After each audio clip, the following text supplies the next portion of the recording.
I want to start off by telling you a couple of stories from my childhood. Now, we've all got stories in our lives, haven't we? I could tell you about a really significant event when I was 4 years old, or maybe the time when something major happened in my life when I was 7, or do you remember that time when you were 10, something happened out in the playground? But we've all got these stories that we tell, and the first story I'd like to tell you happened when I was 12. And I was changing schools. We were leaving Cambridgeshire, and I was moving up to the Midlands, so not a million miles from here. And I was just going around the school saying goodbye to some of my teachers. And one of my teachers just said, "Oh, come in." She was teaching a class. And I walked into the classroom, and she said, "Wow, Miriam, really sorry to see you go, but there's just one thing I want to say to you before you leave." And she looked me straight in the eyes and she said, "Miriam, the world is your oyster. The world is your oyster." It's quite an interesting thing for a teacher to say, and I sort of took that on board and stored it and just logged that, put that into that file box. Now, the second story happened when I was 14, and I'd changed schools by this point, and I was supposed to be giving a match report in assembly. You know, when you've kind of played a hockey match at school, I don't know if any of you did that, and then you get nominated by the teacher to stand up and have to sort of deliver the match report. So who did you play, and did you win, and all the rest of it. And I was sitting there in assembly, jammed in. You know, it's like only the sixth formers get to sit on the chairs, and when you're in sort of the fourth year, you have to sit with your legs crossed on the floor.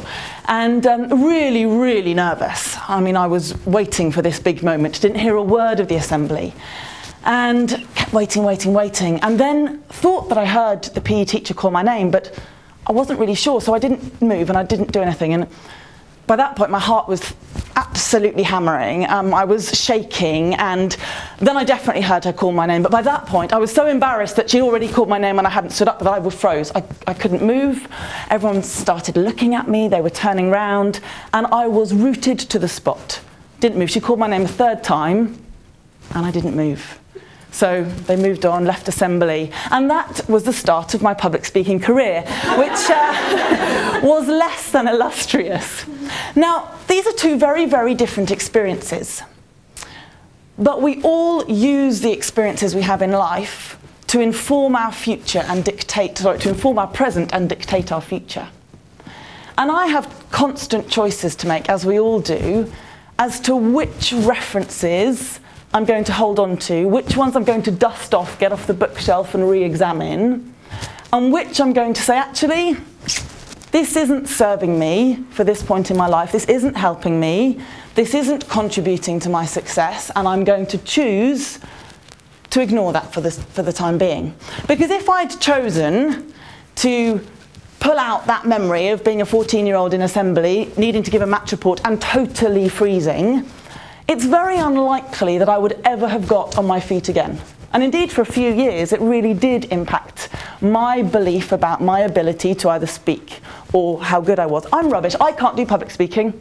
I get really nervous when I'm asked to speak. How many of you tell yourselves that? And how many experiences, potentially, are you basing those things on? So I really want to share with you a little bit today some of the things that I'm still learning and have learnt in my journey to creating success and to creating my future. Some of the things that I'm constantly being challenged by, and that hopefully maybe will challenge you a little bit to look at how you're thinking and how you're creating the success in your own lives that you want to have. So the first thing really harks back to that first story that I told you about, being told that the world is my oyster. Oh dear. Sorry, apologies. Sorry. Shall I put it there? There we go. That'd be perfect. Are we all right now? Yep. Could do a whole speech about how you handle distractions or how you use them to your advantage, but I'm too much in my flow. So is that better? Are we set? Excellent, good. So the first story was all around somebody who said something very significant in my life. And it's actually something that I've carried with me throughout the rest of my life. It's something I've sort of got out like a little treasure and polished it off and examined it and reinforced to myself. The world is my oyster, the world is my oyster. It's been massively significant, but I had to make a choice to pull that memory out. I had to make a choice to believe those words. I had to make a choice to hold on to that. And the choice we're constantly making is one around the narrative and the stories that we're telling ourselves. Who here talks to themselves? The people who didn't put their hands up are going, do I talk to myself? I wonder if I talk to myself. I'm not really sure. I've never really thought about talking to myself.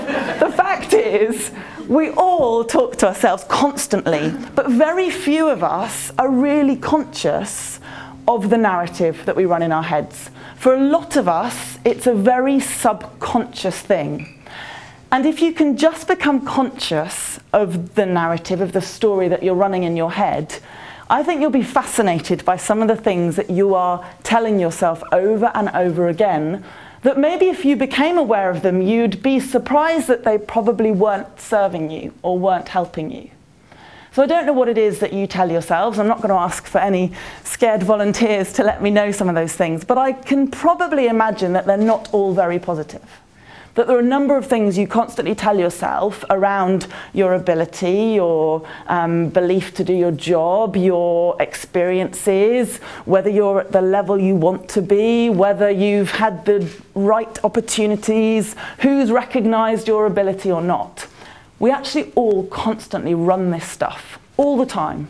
And becoming conscious of it is one of the first steps towards really taking control of your own future and your own success. Because once we can channel and target the way we're thinking and we write our own story, we start to change the results that we generate, because the story you're running in your head is actually reinforcing what you want to be creating, rather than just as a product perhaps of our past experiences or our history, or that thing that happened in assembly when you were 14, which I had to make a choice not to constantly run in my head. I'm no good at public speaking, I get nervous. Well, I'm going to stop telling myself that story. So where are you telling yourself stories that maybe you need to stop? And also become conscious of where those stories come from. So for me, the world is your oyster came very much from someone else. Words that someone said to me. And how powerful is it when someone speaks certain words, positive and negative? I'm sure you can all think of things that have been said to you over your lives. Positive, reinforcing comments, bit of praise about a job that you've done really well, or perhaps something a parent or a child or a friend has said to you which has really cut quite deep and hurt quite a lot, but that you get out and you examine and you choose, perhaps even subconsciously choosing, to reinforce and to continue to believe. So one of my absolute favourite lessons that I've learnt over the past few years is that we have to be really conscious of who we surround ourselves with. And a lot of time we don't do that very consciously. We don't make a very conscious choice that we are actively seeking the people in our lives who are going to help build us and build our careers to the level that we want them to be built. So the people we surround ourselves with is fundamental to our success. There was a study done recently which said that our net worth is the average of our 7 closest friends. Just think about that for a moment. Now, there are obviously going to be exceptions and it doesn't totally hold true. But your net worth, give or take, is the average of your 7 closest friends. Because when we surround ourselves with people, we tend to allow them to pull us up or allow them to pull us down. And if you're surrounding yourself with people who are positive, reinforcing, believers in who you are and all that you're capable of, I kind of would place a fairly healthy bet that you'd be generating more success than if you're surrounding yourself, maybe consciously or not, with people who actually are kind of going, you reckon you can do that? You're going to go for that job? Well, you haven't got the experience, have you? Seriously? You're applying for that one, but they're asking for 7 years experience, you've only got 5. And, oh, but you haven't worked for a company like that, have you? So why do you think that you could do that? And how damaging and how limiting could that potentially be? And yet we allow this stuff to feed our own stories about ourselves and our ability constantly. So who are you surrounding yourself with? Because I reckon every single person should have a team you. Go team you, go team me. And consciously build the team around you as you would a business. If you're setting up a business, you work in businesses. You have different people who do different jobs, who play different roles, who support you in different ways. And yet, how few of us do that in our personal lives? Actually consciously build team me. Now, my team me is very consciously built, and it begins with my absolute total biggest fan club, my 2 small children, and they think I am damn amazing, whatever I do, and that's a really great thing to have in my life. But it doesn't just have to be children. It can be your friends, it can be your family, it can be people that you consciously choose to seek out, your mentors, your supporters, the person who runs a seminar that makes you think differently. But are you taking time to build Team You? Because that's one of the things that's going to get you through and build you up to the level that allows you then to change the story you have in your head, to believe different things about your ability. Because if you've got someone cheering you on in the background, how much easier is it to go for something if you have that? If, you know, those of us who are in relationships, or who maybe have really close friends, or who've got really strong, supportive parents and family units, I think we're all really conscious where that plays a positive role. So build Team You and make sure that if there are detractors to your success, you start being very careful about the amount of time you give to them, and also the amount of power you allow their words to have over your own lives. Because, you know, if someone says something, it doesn't make it true, does it? You know, if someone says that you're great, we can choose to believe it, but equally, it doesn't necessarily mean you do believe it. And the same way, and we're women, and we're often more negative than positive, aren't we? But, you know, if someone says we're terrible, we're far more inclined to believe it. But it doesn't make it true. So make sure you've got a Team You and a really good, strong, forceful, cheering Team You, because everyone needs someone cheering from the sidelines. Now, Team You, sorry, I'll get really thirsty when I talk. And now he's going to tell me off for glugging, which is going to do something else to the microphone. Shall I pour water on it? Sorry. I didn't actually do it on purpose. It's as good as... That's a bit like when I was... no, I won't go into there. Right, there we go. Black covers a multitude of sins. It's great. Team You is one of the ways that you can really build one of the other critical success factors to your own personal life, which is self-belief. Who here has never, ever struggled with self-belief? No, I can't even put my hand up for that. And I think those of you who were in Lisa's seminar earlier, she talked a bit about the gremlins. I loved that, the fact that she kind of personalised these things. And there was one called the doubter. And I think if you haven't all struggled with the doubter, then you're probably not human, and you're definitely not female. So, and actually the guys too. I think we gender divide far too much, because I think it's often hard for the men among us to admit to doubt and self-doubt. But self-belief is a hugely important platform upon which you're going to build your future success. And it's something which I think you can cultivate, and it's something I absolutely believe you can develop. And let me just tell you a bit about The Apprentice, a bit about the process. And please, seriously, I know that there are some absolute numpties on the show nowadays, but I was on the first series, so that kind of makes it okay, and it makes me not quite as idiotic, I hope, as some of the people who are the current offering. But I'll be a bit rude about them later if I'm allowed to be rude about them and exclude myself from the whole kind of shebang. That's fine. But when we apply to do The Apprentice, you go through the interview process, come over for interviews, and then once you've got selected, you have an interview with a psychologist. You fill in a long questionnaire and then have this fairly involved discussion. And I think it's to check that if you are going to be in a highly pressurised environment, that you're not going to start throwing pots and pans around at the other contestants, because, you know, you've totally cracked under the pressure. So I had this chat with the psychologist, and at the end of my interview, I was really fascinated by this whole process, and said to him, well, kind of what is it that you're looking for, and are there anything, you know, areas that you can particularly tell from the people that come through these sorts of processes? And he said it's really interesting that actually there is one very, very common trait across all the sorts of, or the people who apply for this kind of a show and get through it. And it's this thing called a grandiosity spike.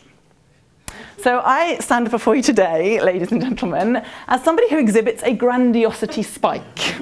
Now, basically, in common terms, this means that the sorts of people who are more likely to apply for a reality show like The Apprentice and potentially get accepted are those with an inflated sense of self-belief. You hear it, don't you, in the kind of the little VT comments that they make. Oh, I can do anything. I've never failed in my life. I can achieve anything I put my mind to. I am wonderful. And you hear it over and over again. And there's something about the process which seems to either attract people like that, or if it doesn't attract them outright, it draws that out of those people. Now, a grandiosity spike, I reckon, is a pretty good thing, because it does mean that you can take some knocks, but your self-belief doesn't necessarily get eroded to the same extent as it might if it starts at a bit of a lower level. So self-belief, belief in yourself, having the people around you who are reinforcing that, having the people around you who are reinforcing the stories you're telling yourself about your own self-belief is hugely, hugely important. And I would encourage all of you, if you do one thing, is go and examine how much you believe in yourself. And if you've got people telling you you're no good, stop allowing them to talk into your life. If you've got people telling you you're great and you can achieve anything, get a bit more of them in your life, because it will make a difference to the results that you generate. Absolutely promise that. So there's a funny thing though, isn't there, about value and self-belief, because you can have it, but little things can change it. And I think we often are really bad at recognising our own inherent value. And for those of you who saw my series, I was on the first series of the show. The first 4 episodes, I'm pretty invisible. Now, I would like to say that's just because I keep my head down and do a really good job and don't get involved with all the inane bickering that seems to go on in this particular programme. But actually, a lot of it was because I didn't really believe in myself when it came to the crunch. Now, I believed in myself enough to kind of go for the process, to say I can do this. But when it actually came to it, and I was in a room with 12 other extraordinarily successful, ambitious, driven, strong-minded, opinionated people, I kind of went, well, maybe I'm not that good after all. I'm quite good. I was living in the Caribbean. I'm quite good on my island. I'm quite good running my own little business. I'm quite good in my hotel and, you know, in my own little world. But, oh, golly, when you really put me up against people who are like me, they're probably better than me. I'm not going to be able to be as good as them. So really, I took a long time to start to believe those things about myself. And I can assure you, for the first 4 episodes of that show, I was not playing from a 10. How much is this worth? Are you sure? £10. How much is this worth? Still £10? How much is...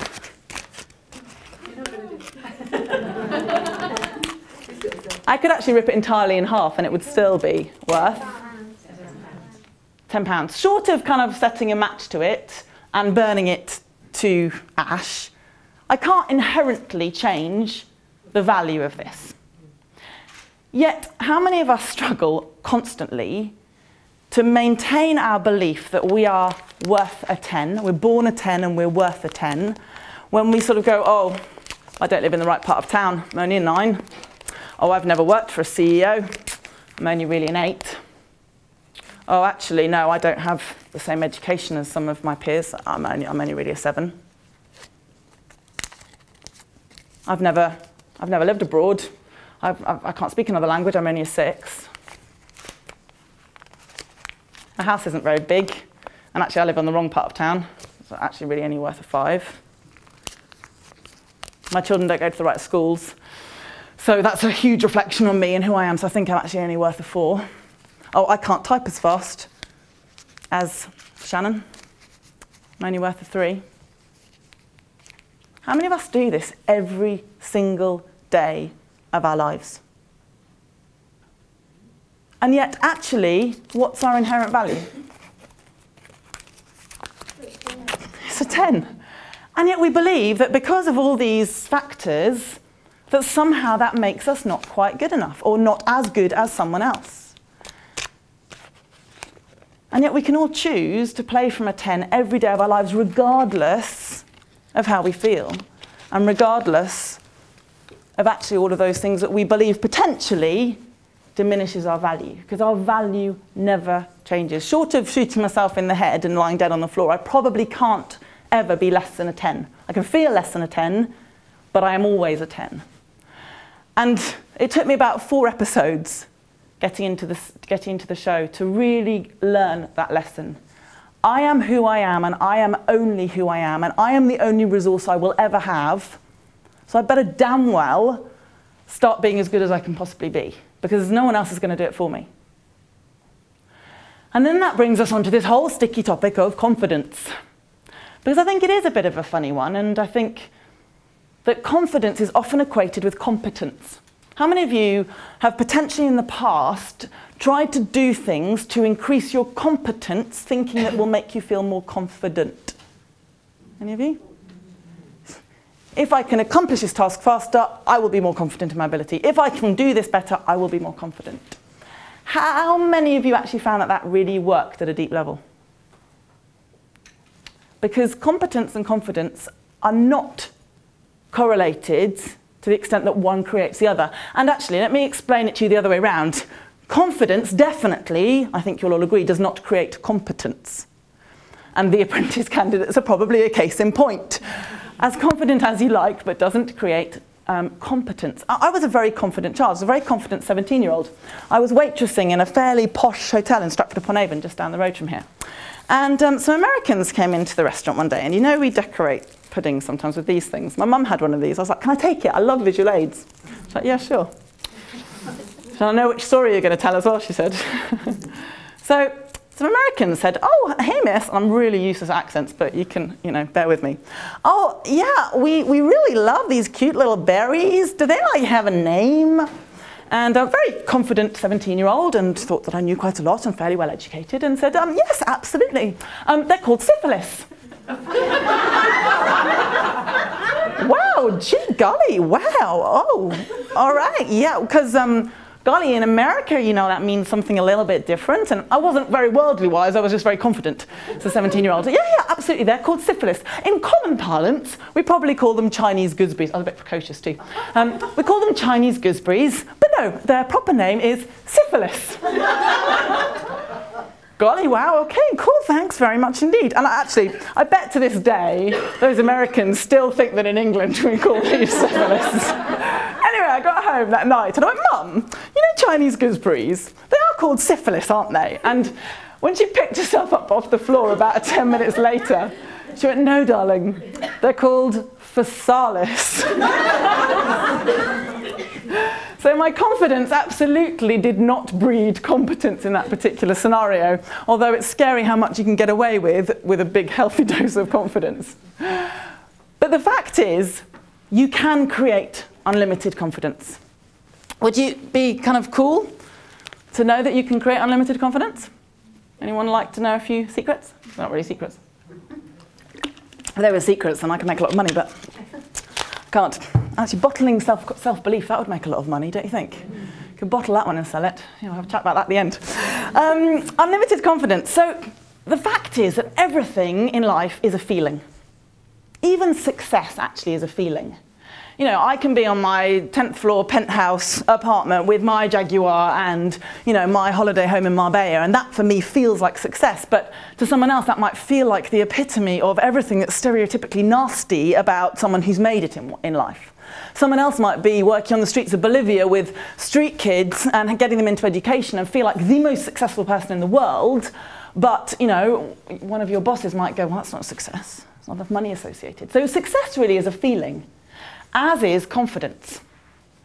And where do our feelings come from? Well, feelings come from the way we view the world. And the interesting thing is, and this I think is fascinating, is that the world calling? Oh, so sorry. Awesome. We have the world on the phone, ladies and gentlemen. But our feelings come from the way we see the world. And we don't see the world, and this is kind of the kicker, as it is. Or we don't see things as they are. We see things as we are. With all of our experiences, reference points, past, history, beliefs, perceptions, all of those stories that we've got in our, on our filing shelves that we can choose to dust off or not. And we're bombarded with millions and millions of bits of information every single second of the day. So we make a choice, and it's a very, very subconscious choice, what we actually choose to take on board and what we choose to ignore or distort or delete or generalize or just kind of say, well, I'm going to ignore that. Because actually, our beliefs make us who we are. The things we believe, and I'm not talking about beliefs in terms of kind of big religious beliefs or whether Father Christmas exists or those kind of beliefs, but our beliefs about I am good at this, I don't like that, this will never happen, things can't be better than that. I told you I'd put one in there for you. Or this can never be as good as it was. They're actually all beliefs. And again, Lisa spoke a little bit about the beliefs that limit us in terms of our approach.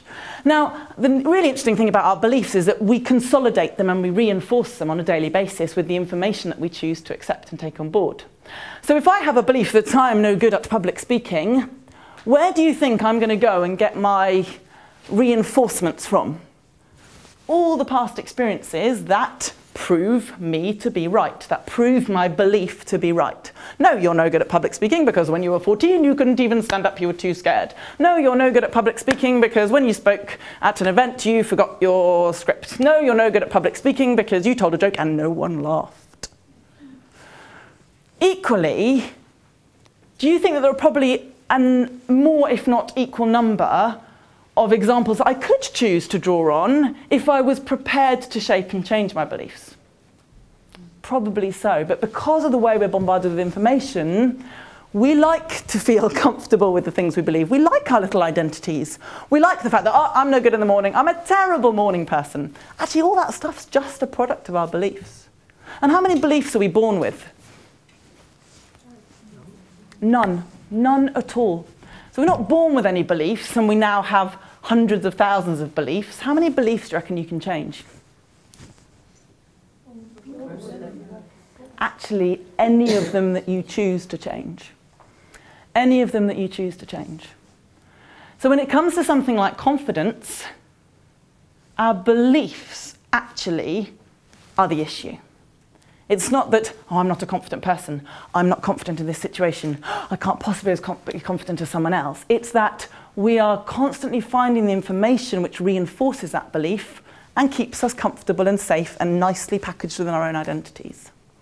But if you wanted to be the most confident person in the world, do you think that would be possible? I think some of you even struggle with the belief that you can access unlimited confidence. It's kind of funny, isn't it? That you're probably sitting there going, oh, actually, no, I don't believe it, but that's probably just a belief. But I would really challenge you to visit those beliefs about confidence, about ability. And asking yourself great questions is a really good way to change your beliefs. When was I supremely confident? When was I able to do something really well? When did I get praise for a particular task that I performed? And the other really, really cool thing about confidence and about beliefs is that your brain can process a different response almost instantaneously. But it's really important to be aware that it's our beliefs that sit at the heart of this. Because what we believe impacts what we feel. What we feel impacts what we do, and what we do impacts what we get. I don't know if you remember the task on my first series of The Apprentice where Adele, who ended up resigning, and this is a long time ago, so if you don't remember, no big deal. Adele was project managing a task, and she decided that everyone was going to have a role and a responsibility and a job title. And Adele chose to make Miranda, and you'll love this story, make Miranda her PA. Do any of you remember this? Fascinating. Now, you have to remember you're in a hotbed of strong, opinionated, very kind of leadery type people. And Miranda obviously had some beliefs about what a PA was, meant, its definition, its kind of associated value. And whatever it was that she held as a belief about being a PA completely instantaneously impacted what she felt. So she is there feeling a bit sidelined, a bit marginalised, a bit undervalued, a bit all of this stuff, you can imagine it. And we all know that her beliefs are completely misplaced, but it's very interesting how her beliefs do play into this. So she's feeling, so she believes something, so she feels something instantaneously. Because of how she felt, that impacted how she acted, what she did. So she grumped and she huffed and she was a bit obstreperous. That's my father-in-law's word, and I don't think it exists, but it's a great word. No, actually, he says hopstropolis. Does anyone else say hopstropolis? No, it's obstreperous, isn't it? Yeah, I think hopstropolis is a great word. But anyway, so she was really a bit bolshy, and she was quite disruptive, and we lost the task. And because of her behaviour, so she believed something, made her feel a certain way, she did a certain thing, so that impacts what you get. What do you think she got? Well, she got her damn ass fired, absolutely, and she did, because our results are generated by the things we do, which come from what we feel and which come from what we believe. So if we want to get better results and therefore do things in a more confident way, to feel more confident, we need to change what we believe about confidence and our ability. And the thing I was going to say just before that example about our brains is that the brain doesn't care which thing happens in which order. It's absolutely phenomenal, this thing you've got in your heads. But we all have a physical response, a bodily response to the things we feel. So take fear for an example. Who here has got a fear of something, whether it's spiders, dogs, heights, public speaking, whatever it may be? I think we all have some fear. Okay, so let's take, what's a common one? Spiders. Spiders, okay. Spiders, let's talk about spiders because they're really, really scary. No, we'll talk about spiders. I might get rid of some fear at the same time. So the way we feel is based on a belief about a spider. Now, the belief is probably something to do with a picture we've created in our minds about what that spider might or might not do to us. Don't know if anyone has any actual experience or references of that spider doing it, but still we choose to base our emotional response on a projected future. So we're scared that the spider, I don't know, is going to run up our leg or get in our beds or, I don't know, eat us, bite us, lock us out of the house, I don't know. I mean, it's going to do something traumatic. Therefore, we have a physical response to the emotion. So what happens then? Walking happily into your bedroom, see a spider on the wall, what happens to you physically? Scream. You might scream, you probably start to shake, palms might get a bit sweaty, get a bit trembly, because we have this very physiological response to an emotional state. And we've told ourselves so often that spiders are scary, that every time we see a spider, we respond accordingly. Actually, that spider hasn't even moved, but we are still shaking like a leaf. Now, the really great thing is that we believe that the emotion causes the physiological response. But the cool thing is, you can change the physical response to influence the emotional response. A great example with public speaking, I do a lot of communication training with senior executive level board members who are puking in car parks before giving presentations because they are so nervous about this particular skill. And actually, one of the fastest ways to change their emotional response to a situation is to change their physiology. So I'm going to walk up to my board presentation, and actually I need to become very conscious of things like my breathing, or my stance, or my posture, because our brain hardwires these things together. Emotion, so happy, smile. If you feel crappy and you smile, you actually instantly feel better. I don't know if you've noticed that, because these synaptic brain responses are wired together, and the brain doesn't care which one happens first. Have you ever noticed that you can't walk really fast and whinge? Have you ever tried it? It's actually impossible. You kind of, when you whinge, you oh, it's such a bitch, and it's just so horrible, and I hate it. You can't walk fast and whinge. I dare you to try it when you leave this room and out in the corridor. And the same thing, it's really hard to give someone a good telling off when you've got a massive grin on your face, because our physical responses are programmed by our emotional responses, and vice versa. So when it comes to confidence, you can access unlimited confidence by changing what you believe about your own ability to access confidence, but equally changing your body. What would a confident person do? What would a confident person get? Because if belief, feeling, do, get works in that order, actually it works in the other order too. So if you want to believe something different or feel something different, change what you do. How would a confident person do this? How would a confident person approach this? How would a confident person talk to my boss? How would a confident person communicate in this way? Try it. It's amazing, amazing. And when you put the other stuff in place as well, with your own self-belief, team you, the people around you, your internal dialogue, what are you telling yourself all the time? You will actually change the way you feel about a huge number of situations. Just talking about communication skills, actually, because the physical thing is a nice example of that. I know that one of the things that came up, I think, in some of the pre-questionnaires that went out before this event was a desire to understand potentially how to communicate better with our bosses, or how to know a better way of talking. And a lot of the way we communicate, again, comes back to what we believe. I will bang on about beliefs all night if I have the opportunity, because I really believe that so much stems from the things we're constantly reinforcing about what it is we believe. And when we don't feel able to communicate or confident in a communication situation, it's usually because of what we're telling ourselves. Oh, I'm inferior. I don't have the right. I might get it wrong. I don't want to look stupid. He might get cross. She might not like me. But actually, when it comes to communication, a lot that we can do differently is also linked to our body. And this is something else I teach quite a lot when I teach senior execs, which is we spend a vast amount of our time worrying about the words we're going to say. We kind of craft that sentence. I need to go and talk to this person about this or make a presentation about that. And actually, if we only worry about the words, we lose 93% of our potential impact. 93% of impact comes from tone, which is 38%, and our bodies, which is 55% of impact. 93% of your ability to communicate, create an emotional connection, comes from something other than the words that you use, which I think is hugely powerful and actually quite reassuring, because it means that we don't have to get the words exactly right, because there's so much else that we can use in our favour when it comes to communication and when it comes to communicating a story. The classic example is, I didn't say he stole my wallet. No, I didn't say he stole your wallet even. 7 different meanings to that sentence. I didn't say he stole your wallet. I didn't say he stole your wallet. I didn't say he stole your wallet. I didn't say he stole your wallet. You get the idea. And equally, I could use a certain phrase. I might say, do you fancy a drink tonight? Or I could go, fancy a drink tonight? You change very little. Have I changed the words? No. Change body, change tone. You change meaning.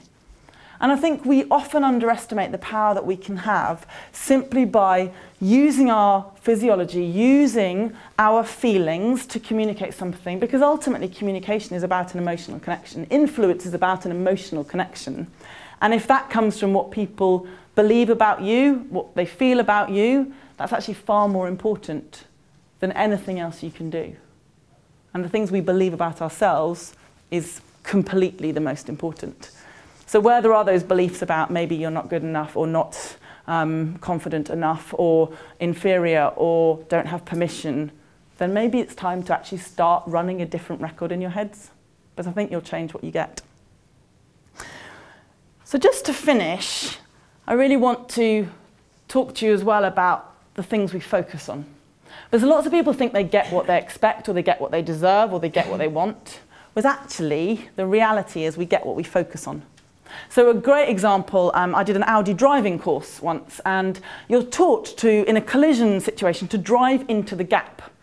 Because what most people naturally do is focus on the obstacle, and then what you do is you hit the obstacle. But if you focus on the gap, you drive into the gap. The same with the world-class golfers. Mustn't hit the tree, mustn't hit the tree, mustn't hit the tree, mustn't hit the tree, mustn't hit the tree. What they're focusing on, what they're likely to hit. Likely to hit the tree. And a lot of the time, we focus on what we don't want. It's ridiculous, and yet you'll catch yourself doing it now, rather than what we do want. And the brain doesn't really process negatives very well. So I might say to my 3-year-old daughter, who's walking across the cream living room carpet carrying a very full glass of Ribena, don't spill it, Elsa. What have I just done? What have I got her to focus on? What picture have I created in her mind? It's kind of, when you say it out loud, you go, yeah, that really makes sense. But we do it all the time. Don't throw your food on the floor to my 18-month-old. Rather than keep your food on the table might be a more helpful picture to create for him. And it's the same in life, in work. What are we telling ourselves constantly? Oh, I don't want to fail. I don't want to get it wrong. I don't want to let them down. I don't want to make a mistake. What are we focusing on? What are we going to create? Because we create what we focus on. So even just shifting a negative to a positive, focus on the results you do want to create rather than the results you don't want to create, and you will have a huge change, a huge shift actually, in the way that you start to generate different results. And that all comes back to my original story about the internal narrative and dialogue that we run in our heads. And I'd love you to write your own stories. I'm in the communications business. My company places speakers, we do speaker coaching, we do all sorts of things. And our slogan is make every word count. But that's not just the words that you say, that's the words that you have in your head. That's the words that you're kind of running, the stories you're telling, the things you're saying about yourself to yourself and to other people. Try and catch yourself, try and check yourself when you next do it. And this is a bit of a reminder of this session and hopefully a bit of an encouragement to go out there and make every word count. I've got a gift for you as you leave, so please make sure you grab one before you go, and yeah, put some of this stuff into practice, because it's helping me, it's serving me, it's helping to create my future, and I hope that you all want to create a really bright, exciting future, and I'm sure you can. Thanks for having me.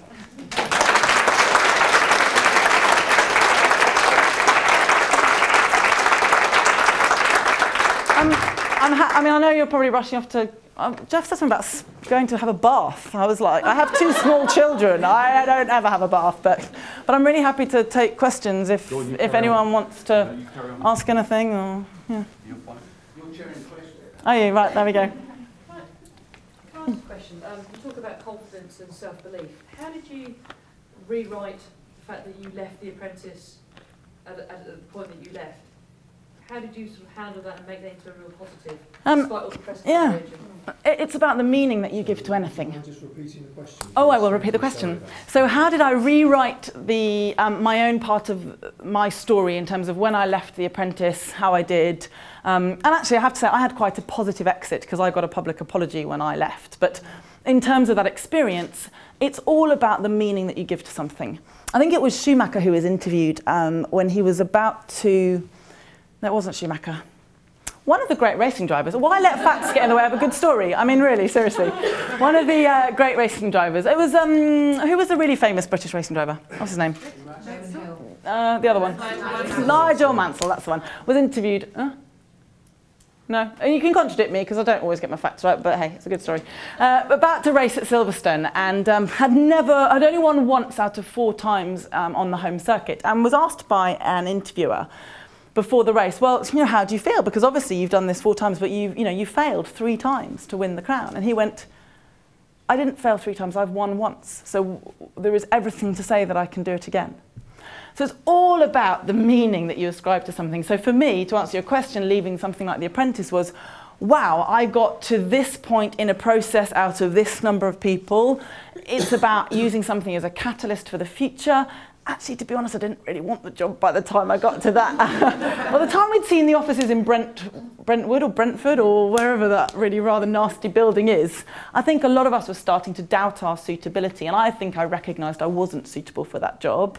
But for me, it was about rewriting my meaning. So what's my meaning? What's the story I'm going to tell myself about this experience? Wow, what an incredible achievement. Out of 6,000 people to get to the final 5. I mean, just that in itself, I can use that. I'll build on that. Thanks, I'll have that one. Very nice, tuck that into my back pocket. So yeah, very important that you give things the meaning you want them to have. Anyone else got any questions? You're allowed to ask me what Alan Sugar's like, and I will tell you that he's exactly what you see on telly.